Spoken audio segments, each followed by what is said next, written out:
Vakar klātesošie.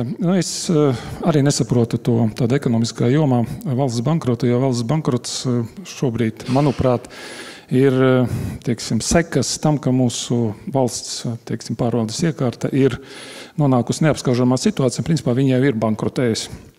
Tātad trīs pamat tās lietas, kas mūs ir novedušas līdz šim, un turpinot pa šo ceļu, mēs ārā netiksim. Pirmais – pārmērīga valsts likumdevēja un izpildvaras saplūšana.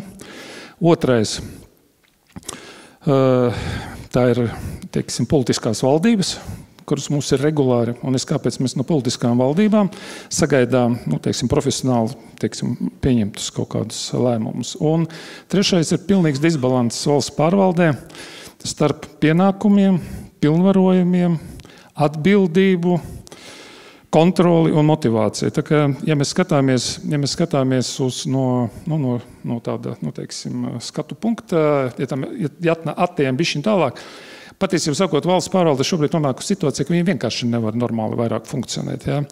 Mūsu parlamentārā republika, viņa jau paredz savā ziņā to, ka šī izpildvarā ir ļoti tuva ar likumdevēju varu, bet mūsu gadījumā viņa ir aizgājusi vairāk jau ar tādām oligarhijas iezīmēm, ja? Jo patiesībā, būsim godīgi, kam te pieder vara Latvijā. Ja? Tātad ne jau saimai, ne valdībai, ne tautai, viņa pieder konsultatīvai padomē. Ja?